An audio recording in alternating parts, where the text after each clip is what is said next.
Allahumma salli wa sallim ala Muhammad wa ala alihi wa sahbihi wa man tabi'ahu hudah.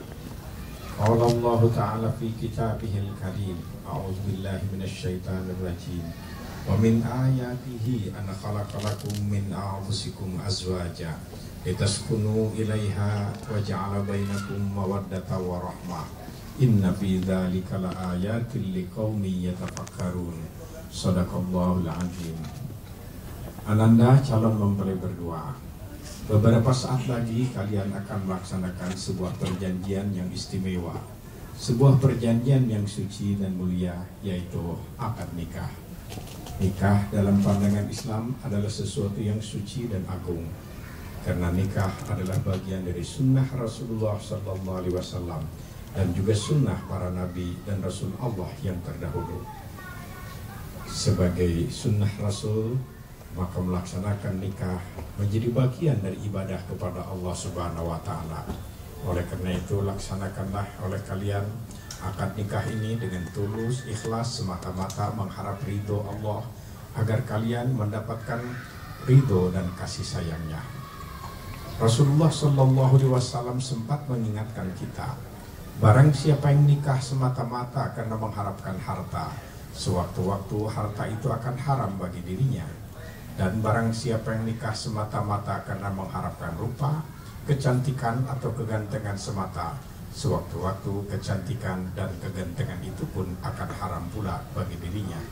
Nikahlah karena Allah, insya Allah segala-galanya akan kalian dapatkan. Selain merupakan perjanjian yang suci, nikah juga merupakan perjanjian yang berat.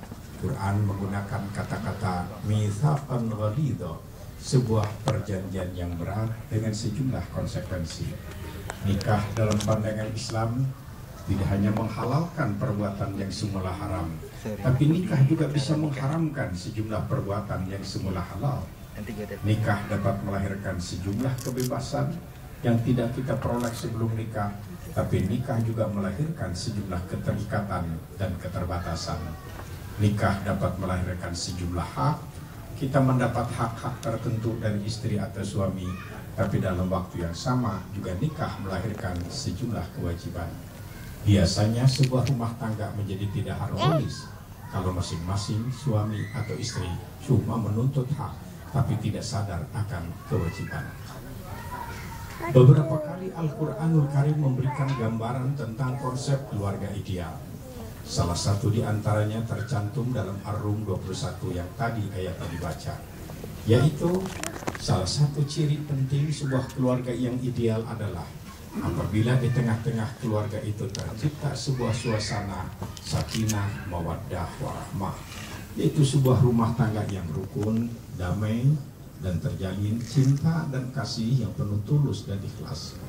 Kalian punya kewajiban untuk melestarikan cinta dan kasih. Bahkan dalam ajaran Islam, membangun cinta kasih yang sebenarnya justru setelah akad nikah. Kalau oleh karena itu tumbuhkan di antara kalian semangat ta'awun, gemar menolong istri, senang menolong suami. Itu adalah langkah penting untuk melestarikan cinta dan kasih. Kalau semangat tolong-menolong sudah tidak ada lagi di antara suami istri, maka pada gilirannya cinta kasih pun akan menjadi hampa. Bangunlah budaya tasamuh toleransi, selalu siap memaafkan istri, memaafkan suami. Biasakan untuk berterima kasih kepada istri atau suami. Tidak boleh dendam kepada istri atau suami adalah langkah-langkah untuk melestarikan cinta dan kasih itu. Ada sebuah nasihat yang baik untuk kalian renungkan untuk melestarikan cinta kasih. Jangan suka mengingat-ingat kesalahan istri atau suami kepada kita, tapi ingat-ingatlah kebaikan istri atau suami kepada kita. Sebaliknya, kita jangan lupa kesalahan kita kepada istri atau suami, dan lupakan kebaikan kita kepada istri atau suami, supaya cinta dan kasih menjadi lestari. Al-Quran surat Al-Hujurat memberikan sebuah gambaran untuk membangun keakraban, termasuk di tengah-tengah keluarga. Ada dua yang diperintahkan. Budayakan yang disebut bersikap, yaitu budaya tabayun. Tabayun yaitu Jangan cepat percaya berita jelek tentang istri atau suami sebelum kita mengecek kebenaran informasi itu. Jangan sampai kita membenci istri atau suami atau marah kepada istri atau suami karena salah informasi. Yang kedua, budayakan islah, meluruskan yang tidak lurus, mengakrabkan yang tidak akrab, membereskan yang tidak beres. Jangan membiarkan kesalahpahaman berlarut-larut. Nabi sampai menyatakan, tidak sempurna iman seorang istri, iman seorang suami kalau bertengkar sampai dimalamkan.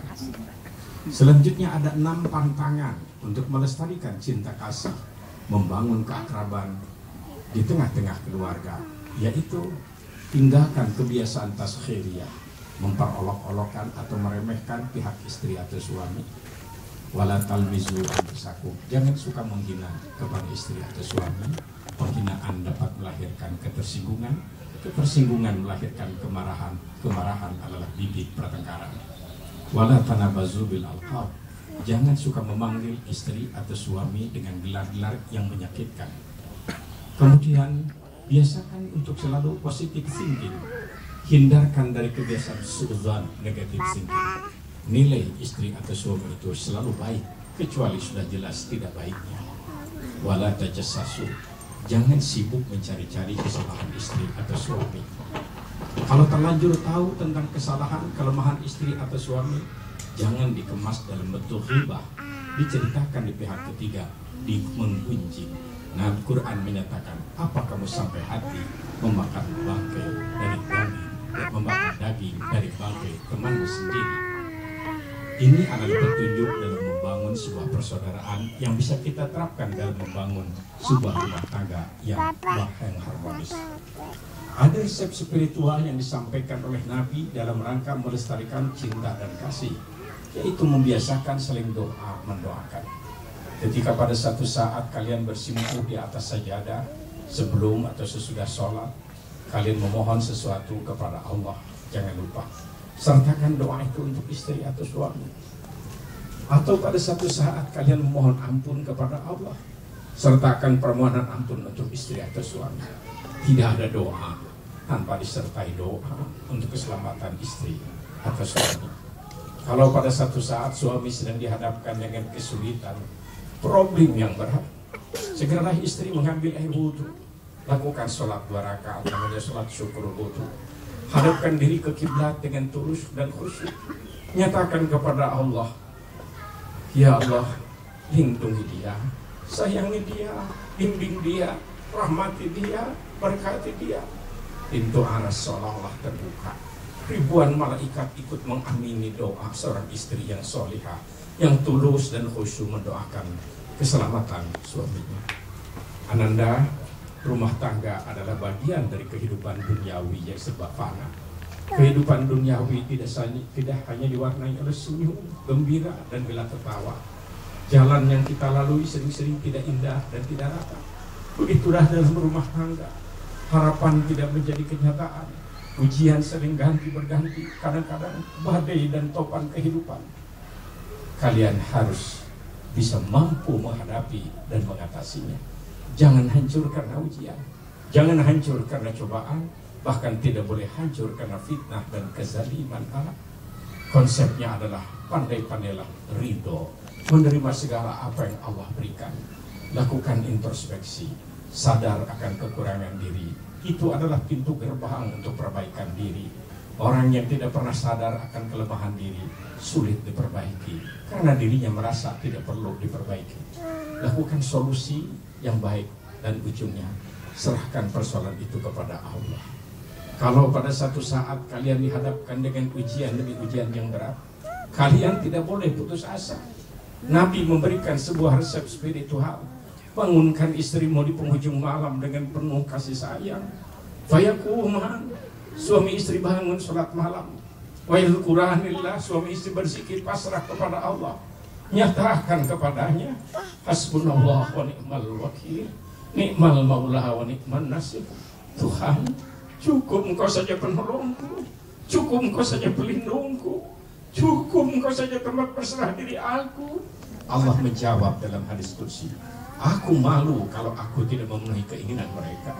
Aku malu kalau aku tidak mengabulkan doa mereka. Serahkan kesulitan itu kepada Allah sebelum kalian serahkan kepada orang lain yang belum tentu bisa menolong kalian. Satu lagi yang menjadi kunci kebahagiaan rumah tangga, yaitu birrul walidain. Kalian harus selalu khidmat dan hormat kepada ayah dan ibu. Tidak ada kebahagiaan, tidak ada kedamaian dan ketentraman bagi mereka yang kerjanya menyakiti ayah dan ibu. Ridha Rabbi fi ridhal walidain wa sukhtu Rabbi fi sukhtil walidain. Kasih sayang Allah kepada seseorang tergantung kasih sayang ayah dan ibunya kepada yang bersangkutan. Murka Allah kepada seseorang pun tergantung murka ayah dan ibunya kepada yang bersangkutan. Dalam sebuah pesannya di hadapan ratusan sahabatnya di Masjid Nabawi, Nabi menyampaikan pesan singkat padat. Beliau menyatakan, semua dosa hamba-hamba Allah itu mungkin saja ditangguhkan azab dan siksanya di akhirat nanti kalau Allah menghendaki. Kecuali satu, dosa yang satu itu azabnya akan kontan diturunkan di dunia sekarang. Dosa itu adalah uququl walidain, menyakiti ayah dan ibu. Allah berfirman, wa'budu wa la tusyriku wa bil walidaini ihsana. Sembahlah oleh kalian Allah, jangan musyrik kepada Allah. Khidmat dan hormatlah kepada ayah dan ibu. Semoga Allah memberikan kekuatan lahir dan batin kepada kalian berdua untuk membangun mahligai rumah tangga sakinah, mawaddah, warahmah. Barakallahu laka wa baraka alaika wa jama'a bainakuma fi khair.